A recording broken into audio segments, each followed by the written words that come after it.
A man can get used to the quiet. Out in the New Mexico territories, the silence is a living thing. It seeps into your bones, fills the empty spaces in your heart, and after a while you forget there was ever anything else. Sam Colton had made a home in that quiet. His ranch, Stone Hollow, was 60 acres of dust, rock, and regret, and he liked it that way. The silence didn't ask questions. It didn't bring up the war, or the screams, or the face of the woman he'd left behind. For 6 years, the only sounds were the lowing of cattle, the howl of coyotes, and the beat of his own lonely heart, until the day the quiet was shattered. It started as a shimmer on the horizon, a cloud of dust where no dust should be. Sam was mending a fence line, the sun beating down on his neck, when he saw it. Out here, visitors were rarer than a summer rain, and usually twice as destructive. He straightened up, his hand going to the Colt revolver holstered at his hip, not out of fear, just habit. A habit that had kept him alive through worse things than a dust cloud. The shape grew clearer. A wagon. A beat-up, rickety thing, one wheel wobbling like a drunkard's leg. It was being pulled by two exhausted-looking horses, but it was the cargo that made Sam's jaw tighten. Children. Small shapes clinging to the sides, and a woman holding the reins, her back as straight and unbending as a rifle barrel. She wasn't just lost. She was running. Sam didn't like strangers. They brought trouble.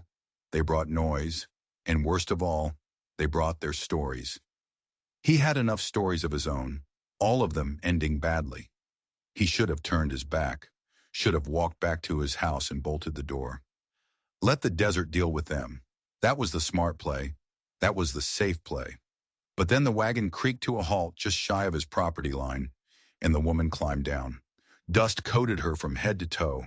Her face was etched with exhaustion, but her eyes met his across the dry expanse, and they were filled with a desperate fire that Sam recognized.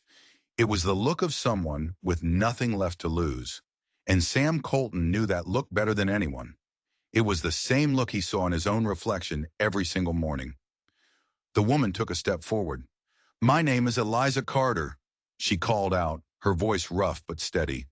"Our wagon's broke. We need help." Sam's world had been silent for 6 years, but as he looked at this woman and her four pale, frightened children huddled against the dying wagon, he knew the quiet was over.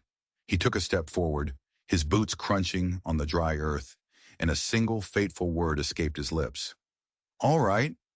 And just like that, the ghosts of Stone Hollow Ranch had company. Words don't come easy to a man like Sam Colton. He used them like ammunition, sparingly, and only when absolutely necessary. As he led Eliza and her four children toward the weathered ranch house, the only sound was the groan of the broken wagon and the shuffling of small, tired feet. He could feel their eyes on him, sizing him up. The oldest boy, Matthew, who couldn't be more than 11, had a cautious, wary look that was far too old for his face. The two girls, Clara and Ruth, clung to their mother's skirt, while the youngest, a boy named Henry, stared at Sam's colt with a mixture of fear and fascination. They were a flock of sparrows, startled and ready to scatter at the first loud noise. "You can stay in the barn for a spell," Sam said, his voice a low, gravelly rumble. He wasn't offering a kindness, he was stating a fact. Leaving them out here was a death sentence, and whatever sins Sam had on his soul, he wasn't adding that one to the list. Eliza just nodded, her shoulders slumping with a relief so profound it was almost painful to watch. "Thank you, Mr. Colton. We won't be a burden." But they already were. Their presence was a stone tossed into the still pond of his life. The house, usually smelling of old wood and stale coffee, now had the scent of dust, sweat, and something else. Life. The children drank water from his well like they'd been crossing the Sahara, their small hands cupping the tin mug he offered. He watched them from the corner of his eye, a knot tightening in his gut. That night he gave them his stew and hardtack, and watched as they devoured it. Eliza tried to protest, but he just grunted and pushed the pot toward them. He sat on his porch cleaning his rifle, listening to the unfamiliar sounds coming from his barn, a soft lullaby, the murmur of a bedtime story. It was a sound he hadn't heard in a lifetime, a sound he'd trained himself to forget. It reminded him of Sarah. Of course it did. Everything did. He tried to push the memory away, but it came anyway. Sarah, with her laughter that could fill a room and her hand in his as they planned a life that never happened. The war took that life. Took the man he was supposed to be and left this husk in his place. He focused on the rifle in his hands. The cool steel, a familiar comfort. He didn't do this. He didn't do people. He didn't do families. The next morning, he was up before the sun, expecting them to be gone, hoping they'd be gone. Maybe they'd fixed the wagon and moved on, another ghost passing in the night. But they were still there, and Eliza wasn't waiting for a handout. Sam found her by the corral, a hammer in her hand, trying to fix a fence post that had been leaning for a year. She was clumsy, her swings awkward, but she was determined. "That's my fence," Sam said, his voice harsher than he intended. She didn't flinch. "We're eating your food. Least we can do is earn our keep." Something twisted inside him, an old, forgotten feeling. He watched her for a moment, the stubborn set of her jaw, the way she refused to look away. He walked over, took the hammer from her hand without a word, and with 3 swift, powerful blows, drove the post deep into the hard earth. He didn't look at her. He just moved to the next post. After a moment, she started working alongside him, pulling the wire taut while he hammered. They worked in silence, the rhythm of their labor the only conversation they needed. But Sam's mind was racing. He noticed the way she'd flinch at the sound of his hammer, the way her eyes constantly scanned the horizon, the way she kept her children within arm's reach at all times. She wasn't just running from a broken-down life. She was running from a man. He knew the signs. Later that day, while he was showing Matthew how to properly water a horse, he saw it. Tucked into the corner of Eliza's worn satchel, almost completely hidden by a spare bonnet, was a small leather-bound book. It was a diary, and sticking out of the top, used as a bookmark, was a photograph. It was old and faded, but he could just make out the image of a man with cold, dark eyes and a cruel smile that didn't reach them. But it wasn't the man in the photo that made Sam's blood run cold. It was the ring on his finger, an ornate silver thing, carved in the shape of a coiled snake, a viper. Sam had seen a ring like that before, years ago, on the finger of a man he'd sworn to kill. A man who had left a trail of burned-out ranches and broken bodies from Missouri to the Rio Grande. A ruthless outlaw the papers called the Red Viper. And suddenly, Eliza's story about a simple, unlucky husband who got mixed up with the wrong people felt like the thinnest lie he'd ever heard. This wasn't just trouble that had rolled up to his ranch. This was a reckoning. The days that followed were a quiet war of nerves. Sam worked on the wagon, taking his time, drawing out the repairs. He needed to know the truth, but he couldn't just ask. A cornered animal will lie, and Eliza Carter was more cornered than any coyote he'd ever seen. So he watched, he listened, and he waited. The children were the ones who started to break through his defenses. Little Henry would follow him around the ranch like a shadow, his wide eyes taking in everything. Clara, the older girl, was shy but had a surprising knack with the chickens, her gentle touch coaxing them to lay where no one else could. Even Ruth, the youngest, started leaving him little gifts on the porch rail, a smooth river stone, a wildflower, a brightly colored feather. Each one was a tiny chip in the stone wall he'd built around his heart. Matthew was the hardest. The boy was all sharp edges and suspicion. He watched Sam with the eyes of a hawk, his hand often straying to the small whittling knife he kept on his belt. Sam saw a younger version of himself in the boy. Too much pain, too little trust. One afternoon, Sam was teaching him how to tie a proper knot, one that wouldn't slip under pressure. "Your ma taught you to be cautious," Sam remarked, not looking at the boy. Matthew's fingers fumbled with the rope. "Ma says you can't trust anyone. Not out here." "She's not wrong," Sam said, pulling the knot tight. "But sometimes you gotta trust someone, or you'll end up all alone." The boy looked up at him, a question in his eyes. It was the first time he'd looked at Sam without suspicion. It was a start. That evening, Sam saw his chance. The children were asleep in the barn, and Eliza was sitting on the porch steps, staring out at the vast, star-dusted darkness. The loneliness radiating off her was a tangible thing. Sam sat down on the top step, leaving a respectable distance between them. For a long time, neither of them spoke. "The Red Viper," Sam said finally, his voice low. "That's who you're running from, isn't it?" Eliza went rigid. In the pale moonlight, he could see the color drain from her face. She didn't deny it. The lie was too big to hold up any longer. "His name is Frank Mallory," she whispered, her voice trembling. "My husband. My Frank. He fell in with Mallory's gang. He was a good man, but he made mistakes. He got in over his head." Sam stayed silent, letting her talk. "They robbed a stagecoach," she continued, the words tumbling out now. "It went wrong. People got hurt. Frank, he got scared. He wanted out. He told Mallory he was done. But you don't just walk away from a man like that." Her voice broke. "Mallory killed him. He shot my Frank down in cold blood. I saw it. Then he came for us. Said Frank owed him something. Money from the robbery. But I don't have it. I swear it. So we ran." It was a good story, a believable story. It explained the fear, the desperation, the constant looking over her shoulder. It explained everything, except for one thing. "Why didn't you go to the law?" Sam asked, his gaze steady. Her eyes darted away. "The law? Out here? They're either bought by men like Mallory or too scared to do anything. We wouldn't have been safe." It was a plausible answer. But it wasn't the truth. Not the whole truth. Sam had seen that wanted poster in the Dry Creek Sheriff's Office a month back for the stagecoach robbery. It listed Frank Mallory and his known associates. And right there, alongside them, was another name, Frank Carter, her husband. He wasn't just some poor soul who fell in with the wrong crowd. He was one of them. And there was more. The poster mentioned a survivor, a witness who'd escaped, a woman. The law wasn't looking to protect her. They were looking to hang her. Sam stood up, the old chair groaning in protest. He looked down at her, a storm of emotions churning inside him. Pity, anger, and a grudging respect for the sheer grit of this woman, lying to his face to protect her children. "You'd better hope Mallory doesn't find you here," he said, his voice cold as a grave. "Because if he comes, I can't protect you from the law." He turned and walked back into the house, leaving her alone in the darkness. He bolted the door behind him, but he knew it was useless. The trouble wasn't just outside anymore.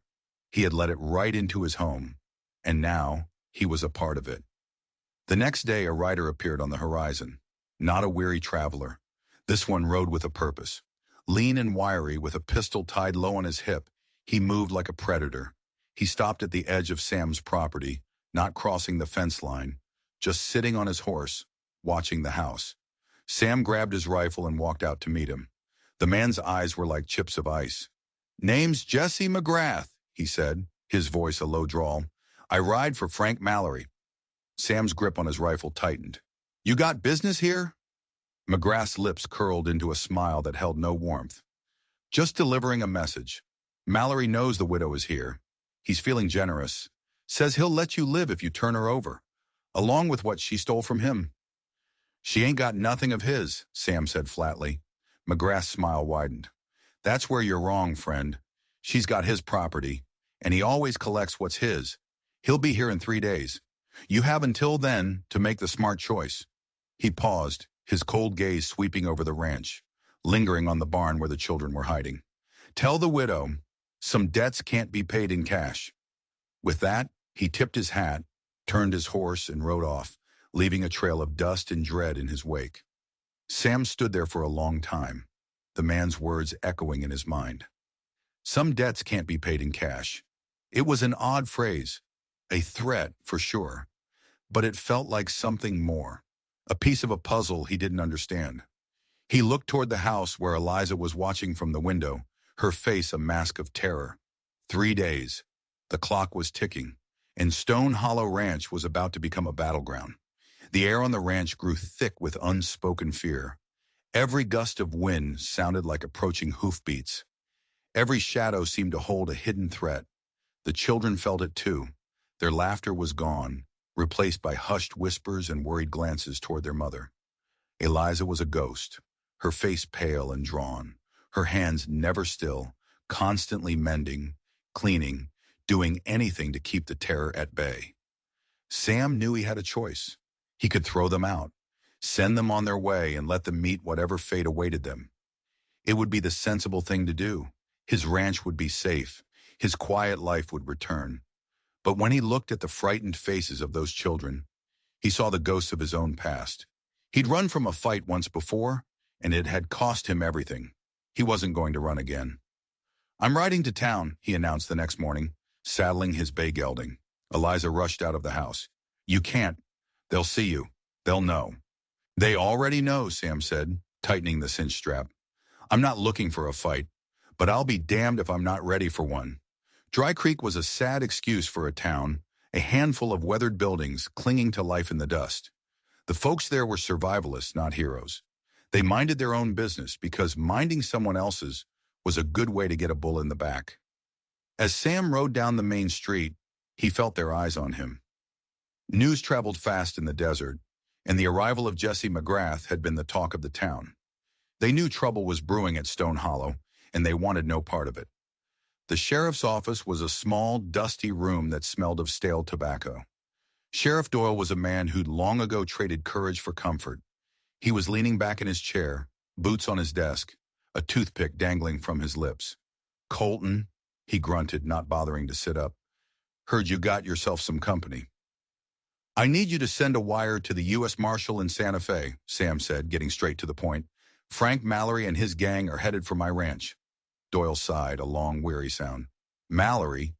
Son, you don't want that kind of trouble. The man's a rattlesnake. Best thing you can do is give him whatever he wants."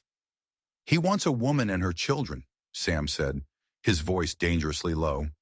The sheriff had the decency to look uncomfortable. "Look, Sam, I'm one man. I ain't got the deputies to take on Mallory's whole crew. The marshal, he's 2 days' ride from here, even if he decides to come. You'll be long dead by then." He leaned forward, his voice dropping. "I saw that wanted poster. The woman, she ain't no innocent victim. She rode with them. The law wants her almost as much as Mallory does." "She has 4 kids," Sam said, the words feeling inadequate. "And you got a ranch you're about to lose," Doyle countered. He stood up and walked to the window. "I'll send your wire, but don't expect a cavalry charge. You're on your own." As Sam left the office, a cold knot of dread settled in his stomach. Doyle was right. He was on his own. He walked toward the general store to stock up on ammunition, his mind racing.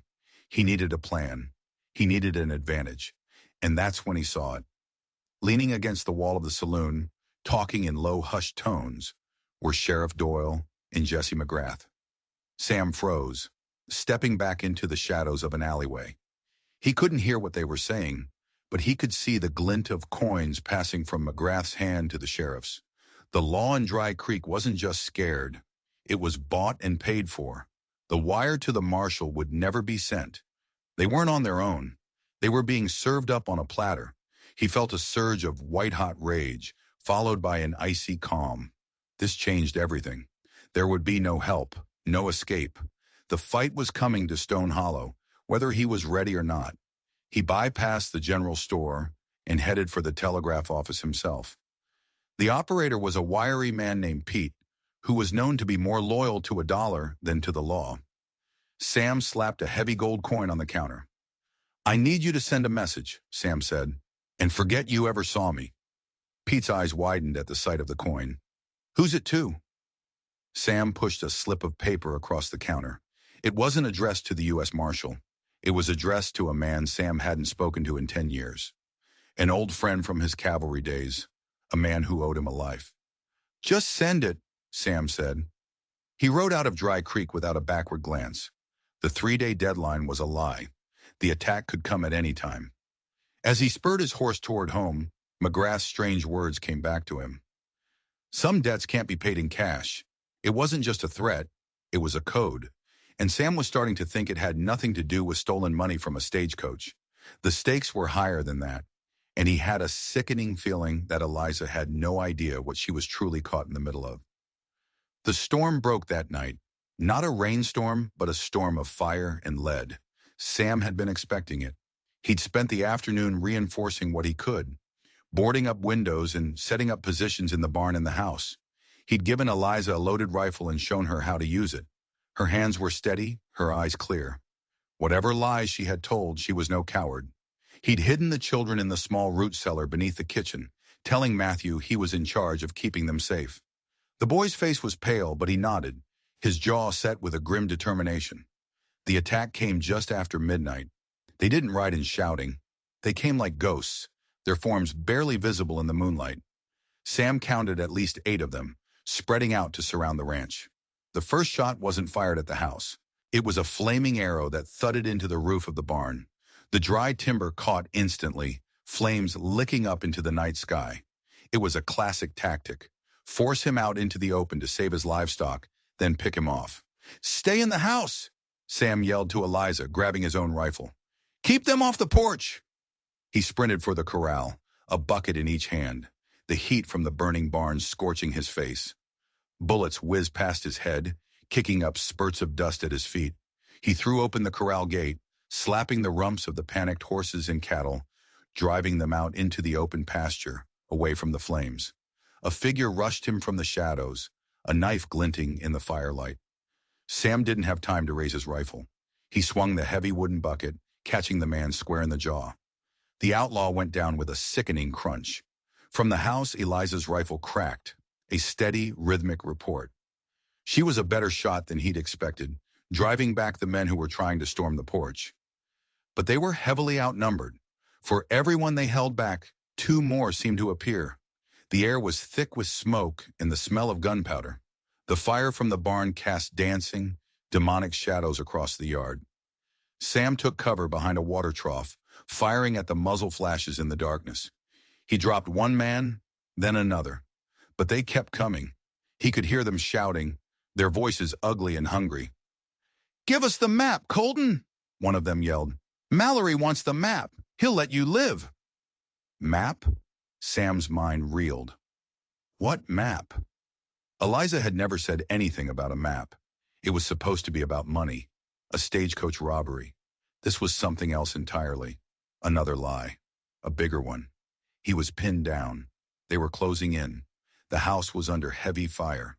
He risked a glance and saw Eliza fall back from a window, a cry of pain escaping her lips.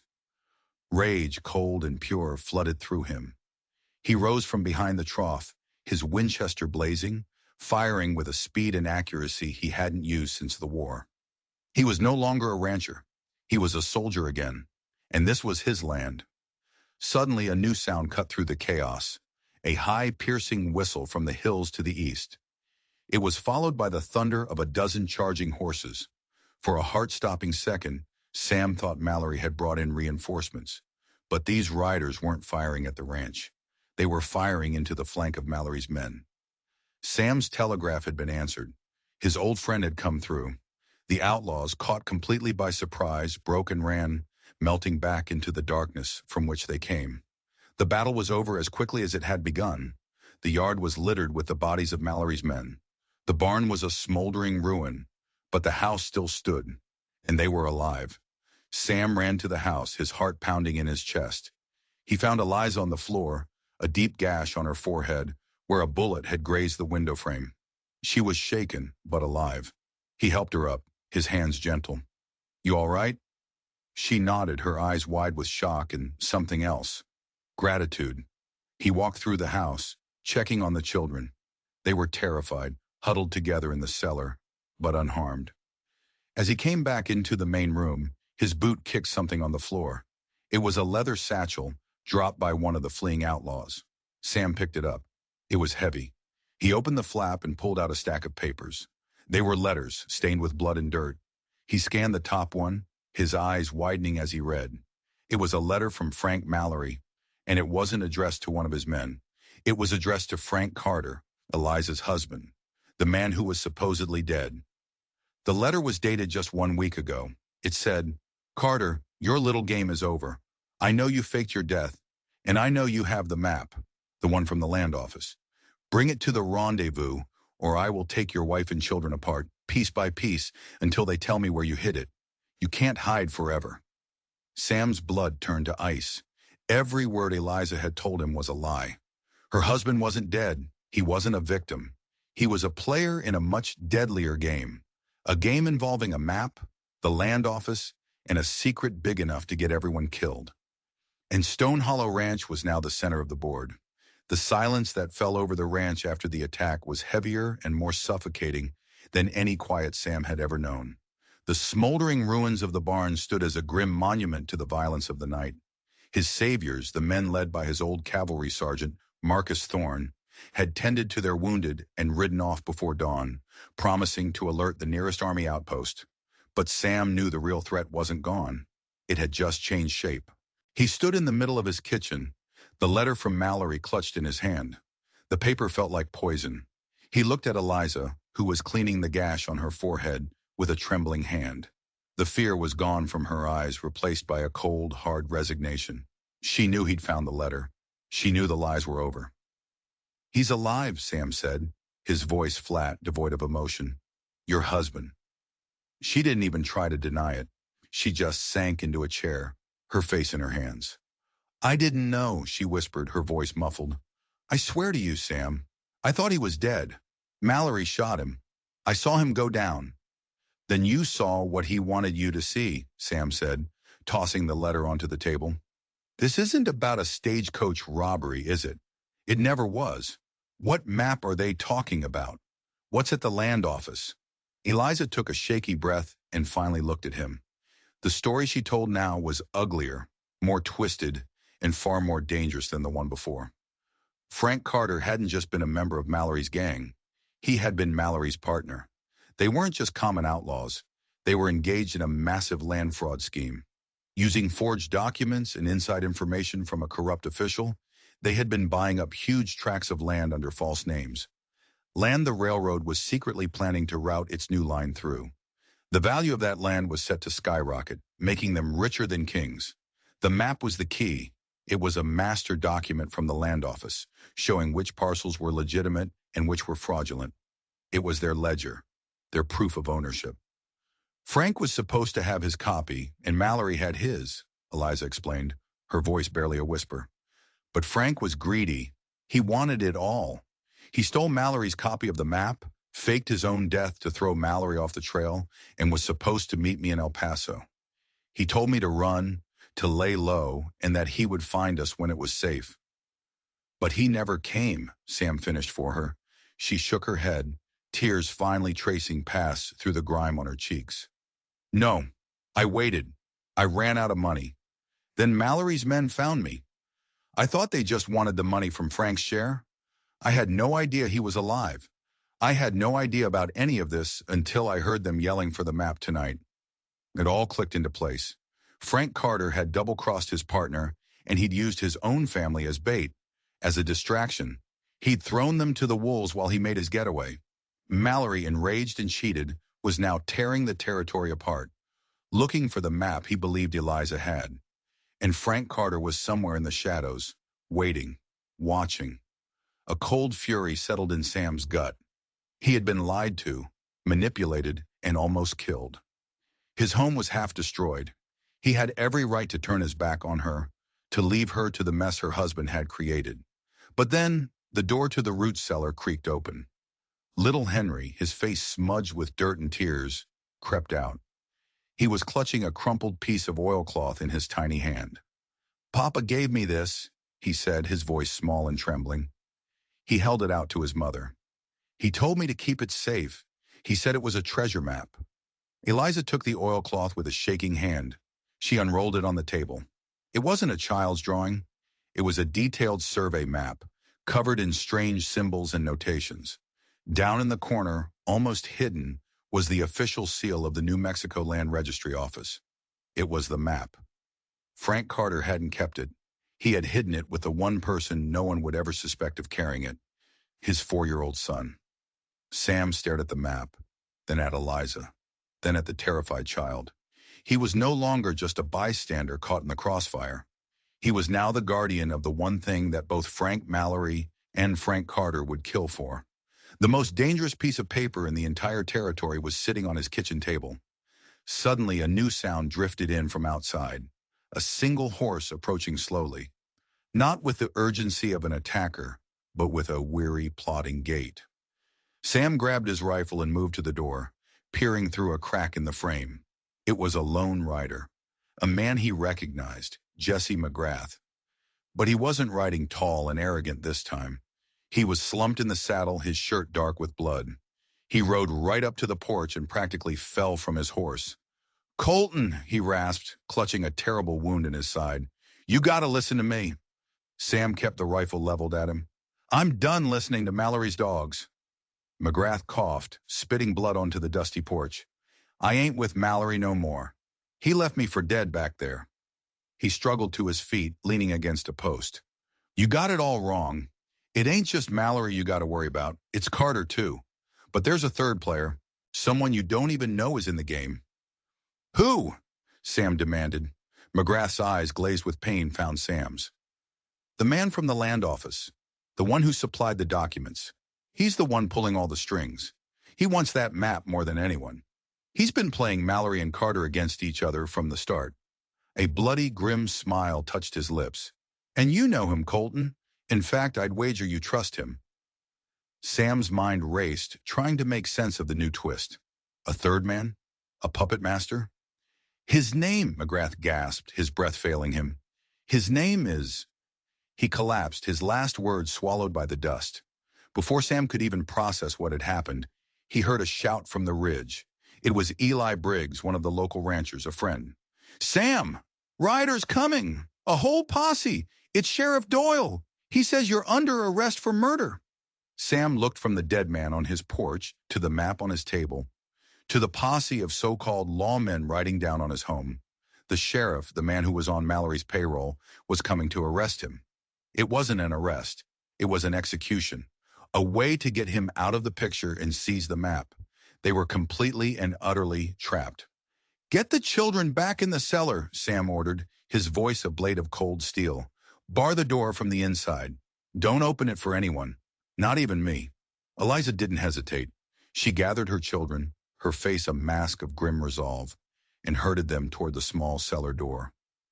Her eyes met Sam's for a fleeting second, an entire world of fear, regret, and a nascent, terrifying trust passing between them.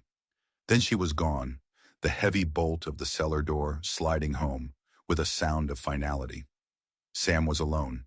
He dragged Jesse McGrath's body inside, not out of respect, but to keep it from being used as an excuse by the corrupt sheriff. He barricaded the front door with a heavy oak table and moved to the window, his Winchester feeling like an extension of his own arm. Through the shattered frame, he could see them. Sheriff Doyle, flanked by at least 15 men. They weren't deputies.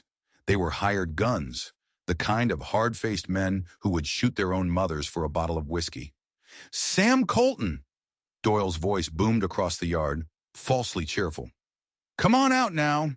We just want to ask you a few questions about the attack last night. We're here to help." "Help me to an early grave," Sam thought. "You're a little late for that, Doyle," Sam shouted back. "Your boss Mallory already stopped by." The sheriff's face darkened. The pretense was over. "You're harboring a fugitive, Colton, and you're wanted for the murder of Jesse McGrath. Now you can come out peaceably, or we can burn you out." This was it, the final play. Doyle and his men weren't here to negotiate. They were here to eliminate him and seize the map for their real boss, the mysterious third man McGrath had tried to name. Who was it? Someone he knew? Someone he trusted? The thought gnawed at him, a poison in his mind. He couldn't fight them all, not alone. He was a good shot, but he was just one man against a small army. He was trapped. And then he heard it. A sound from behind the house, a low whistle, the signal his old sergeant, Marcus Thorne, had used in the war. Hope, fierce and unexpected, surged through him. Thorne hadn't just ridden off to the army post. He'd circled back. He'd suspected a trap. Sam moved to the back window. In the pale morning light, he could see them. Thorne and his 5 men creeping through the tall grass, moving with the silent efficiency of seasoned soldiers. They were flanking Doyle's position. The game had changed. Sam raised his rifle. He took careful aim at the hat of the man standing next to Doyle. He fired. The hat flew off the man's head as if kicked by an invisible mule. Chaos erupted. Doyle's men scrambled for cover, firing wildly at the house. At that exact moment, Thorne and his men opened fire from the rear. The posse was caught in a brutal crossfire. They were mercenaries, not soldiers. They were paid to bully and intimidate, not to fight a pitched battle against disciplined veterans. Their lines broke almost immediately. Men screamed, fell and fled, their greed no match for the coordinated volley of lead.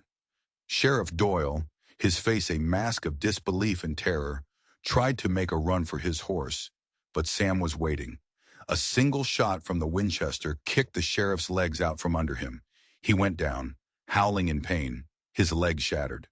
The fight was over in less than a minute. The survivors had scattered to the winds. Sam walked out onto his porch, rifle smoking, and met Marcus Thorne in the middle of the yard. The two men, forged in the crucible of war, clasped hands. No words were needed. "The Army patrol is an hour out," Thorne said, his voice a low rumble. "We need to end this before they get here and complicate things."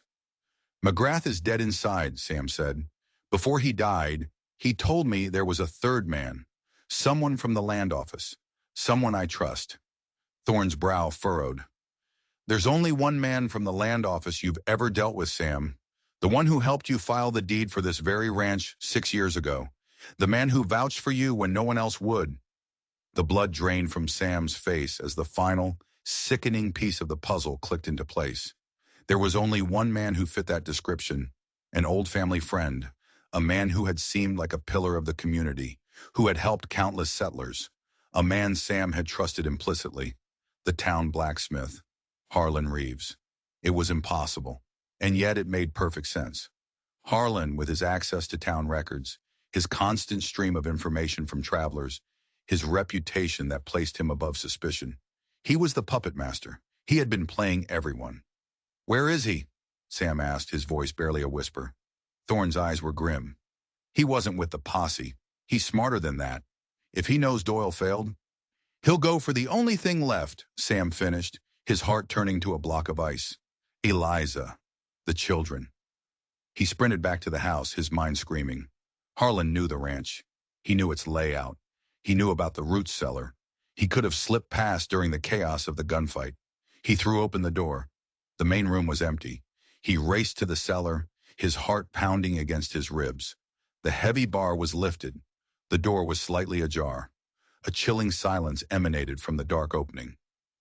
"Eliza?" he called out, his voice tight with dread. No answer. With his rifle raised, he descended the stone steps into the darkness. The cellar was empty. The children were gone. Eliza was gone. On the damp earth floor, a single large boot print was visible, and next to it, a small, hastily scrawled message, scratched into the dirt with a piece of rock. The old quarry, the map for the woman, come alone, or they all die. The puppet master had his hostages, and he had just made his final, fatal mistake. He had taken the one thing Sam Colton had left to lose. The old quarry was a scar on the face of the earth, a place of jagged rocks and deep shadows. It was where the town cut its stone for foundations, and it was a place Sam knew well. He'd hunted there. He'd sat on its high cliffs and stared into the abyss, contemplating his own empty life. Now it was to be the stage for the final act. He didn't go alone. He was a soldier, not a fool. Marcus Thorne and his men fanned out, taking the high ground, their rifles ready. They were ghosts, invisible against the rock and scrub brush. Sam was the bait. He rode into the quarry, his hands empty, his face a mask of cold fury. In the center of the dusty bowl, Harlan Reeves was waiting. The blacksmith was a mountain of a man, and in his meaty hands, Eliza and her children looked like fragile dolls. He had them bound together, a stick of dynamite with a short fuse held menacingly close. Matthew, ever defiant, stared at Harlan with pure hatred. "Colton!" Harlan's voice, usually so friendly and booming, was now a vicious snarl. "I knew you were smart, but not smart enough. You should have stayed out of it." "Let them go, Harlan," Sam said, his voice dangerously calm as he dismounted. "This is between you and me." "It's way past that now." Harlan laughed, a terrible grating sound. "This was my masterpiece. Years of planning. I had Mallory and Carter eating out of my hand, 2 dogs fighting over a bone while I was getting ready to take the whole feast. And then you and this This woman, you ruined it all. So you'll kill a woman and 4 children to cover your tracks? Sam asked, taking a slow step forward. I'll do whatever it takes, Harlan roared, his eyes wild. He pressed the dynamite closer to Eliza. The map, Colton. Throw it down, or I'll light this fuse and send them all to Kingdom Come. This was the moment, the pivot point on which everything would turn. Sam reached into his jacket, but he didn't pull out the map. He pulled out his Colt. In the same instant, a rock, hurled with incredible speed and accuracy, struck Harlan's hand. The blacksmith howled in pain, fumbling the dynamite. It was Matthew. He had managed to work one hand free and had grabbed the only weapon he could find. That was the only distraction Sam needed. He fired. Not a killing shot. He wasn't an executioner. The bullet ripped through Harlan's shoulder, the one holding the dynamite. The stick flew through the air, its fuse sputtering. Everything happened at once. Thorne's men opened fire from the cliffs, their shots kicking up dust around Harlan's feet, pinning him down. Sam sprinted forward, diving for the dynamite, scooping it up just as Eliza, showing incredible strength, shoved her children behind a large boulder. Sam ran, his lungs burning, and hurled the dynamite into a deep fissure in the quarry wall. The explosion was deafening, shaking the very ground, sending a shower of rock and dust into the air. When the dust settled, Harlan Reeves was on the ground, wounded and surrounded by Thorne's men. It was over, but not quite. From the mouth of the quarry, 2 figures appeared. Frank Mallory, his arm in a crude sling, and beside him, a man Sam had only seen in a faded photograph, Frank Carter. He was alive, and he looked nothing like the victim Eliza had described. His eyes were cold, reptilian, and fixed on one thing, the map which had fallen from Sam's jacket during his run. Looks like we got here just in time to clean up the mess, Carter said, a cruel smile on his face. He ignored his wife and children completely. Give me my map, Colton. Mallory raised his pistol. The map is mine, Carter. You double-crossing snake. The 2 outlaws, the last remnants of the conspiracy, were about to kill each other. No, a voice said clear and steady. It was Eliza. She had picked up a fallen rifle, and it was aimed directly at the man she had once called her husband. It's over, Frank, she said, her voice devoid of any emotion, but a cold, hard finality. You used us. You used your own children. You are not the man I married. You are a monster. Carter laughed. You don't have the guts, Eliza. Before anyone could move, a shot rang out. But it wasn't from Eliza's rifle. It came from the ridge, from Marcus Thorne.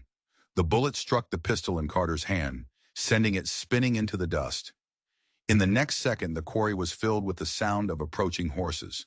The real Army patrol had arrived. Mallory and Carter, trapped and weaponless, surrendered without another shot. The fight for Stone Hollow was finally truly over. The sun that rose over Stone Hollow the next morning felt different, warmer. The light spilled across the land, not with the harsh glare of judgment, but with the soft touch of a new beginning. The Army had taken Mallory, Carter, and Harlan Reeves away in irons. The map was in the hands of the federal marshals, and the massive land fraud scheme was already unraveling. The territory would be a safer place. But for Sam Colton, the victory was quieter and far more profound. He stood on his porch, a mug of coffee in his hands, and watched. The ranch was a wreck. The barn was a skeleton of charred timbers. The fences were broken, and the house was pocked with bullet holes. It would take months, maybe years, to rebuild. But for the first time, he didn't feel the crushing weight of the work ahead. He felt hope. Eliza came to stand beside him. The gash on her forehead was healing. The shadows under her eyes were starting to fade. She looked at the wreckage of his ranch, the price he had paid for her and her children. I'm sorry, Sam, she said softly, for all of this, for the lies. Sam took a sip of his coffee. You did what you had to do to protect your family. I can't fault you for that. He looked at her, really looked at her, and saw not a damsel in distress, but a survivor, a woman as strong and resilient as the desert itself. What will you do now? The marshals said there's a reward for the map, she said, a small, wry smile on her lips. Enough to get us a fresh start, somewhere far away from here. A familiar pang of loneliness hit Sam. He had grown used to the noise, to the small feet on his porch, to the sound of laughter echoing across the yard. The thought of the silence returning was suddenly unbearable. You know, he said, his voice rougher than he intended, this is a big ranch. Takes a lot of work. More than one man can handle. And I've got a barn to rebuild. Eliza looked at him, her eyes searching his. She saw the scars there, the years of solitude and pain. But she saw something else too, something new. Matthew ran up onto the porch, his face bright with excitement. Sam! Mr. Thorne said you were the bravest soldier he ever knew. He said you saved his life in the war. Sam ruffled the boy's hair, a genuine smile touching his lips for the first time in what felt like a lifetime. Your ma is the brave one, kid. Little Henry came and slipped his small hand into Sam's much larger one. He didn't say anything. He didn't have to. The quiet world of Sam Colton was gone forever. It had been replaced by something messy, complicated, and loud. It had been replaced by a family. He looked out over the sun-drenched hills of his ranch, at the woman and children who had stumbled into his life and somehow saved him from himself. Stone Hollow wasn't just a place of rock and grit anymore. It was a place of healing. It was a place of hope. It was home. If you enjoyed this story of how a quiet man's world was turned upside down and how he found a new beginning in the heart of the Wild West, then you're in the right place. We believe that the best stories aren't just about gunfights and outlaws, but about the tough, resilient people who fought for their second chances. So, pull up a chair and stick around. The campfire's still warm, and there are a lot more tales to tell. Don't forget to hit that subscribe button, because the next story is always just over the horizon.